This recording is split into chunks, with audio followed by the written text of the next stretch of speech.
नमस्कार, तेजमय न्यूज नेटवर्कमध्ये आपलं सहर्ष स्वागत आहे. तर बघूया आजच्या ठळक बातम्या.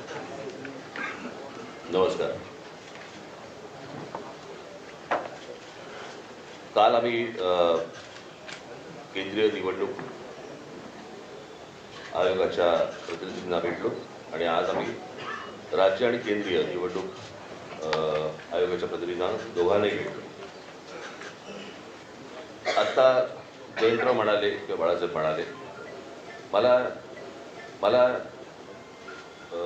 अत्यंत महत्त्वाची एक गोष्ट आपल्यासमोर आणि महाराष्ट्राच्या जनतेसमोर मला ठेवायची आहे की निवडणूक ही गोष्ट म्हटल्यानंतर राजकीय पक्ष आले आणि निवडणुकांना मतदान करणारा महाराष्ट्रातला मतदार आला.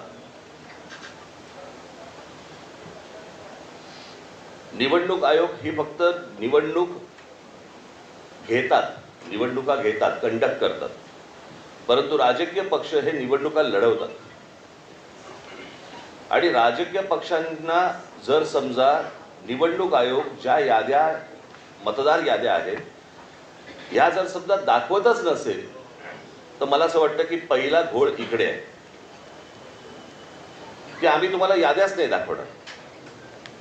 म्हणजे मी आता तुमच्याकडे 2024च्या निवडणुका व्हायच्या अगोदर आणि 2024च्या निवडणुका झाल्यानंतर अशा मी तुम्हाला 2 याद्या मी तुम्हाला फक्त आता दाखवणार आहे.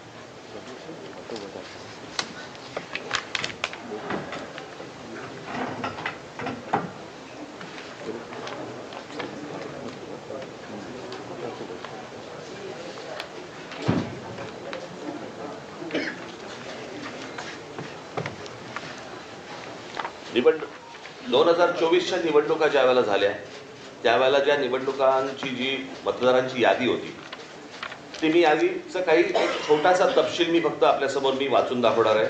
याच्यावरनं तुम्हाला साधारणपणे मला असं वाटतं पत्रकार बोलले नाहीत मध्ये तर बरं होईल, आपण कॅमेरामन जरा शांत राहिलं तर बरं होईल, कारण आपलं कॅमेऱ्यातनं सगळं टिपतंय, परत आपण पण बोलताय.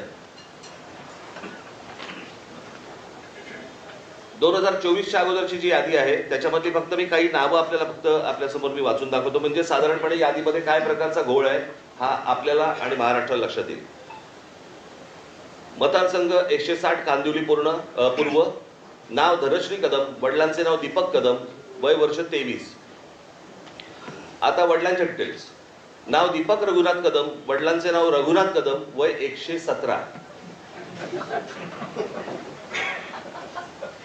मतदारसंघ 161 चारकोप, नाव नंदिनी महेंद्र चव्हाण, वडिलांचे नाव महेंद्र चव्हाण, वय वर्ष 124, वय 124. आता वडिलांचे डिटेल्स. नाव महेंद्र कुमार श्रीनाथ चव्हाण,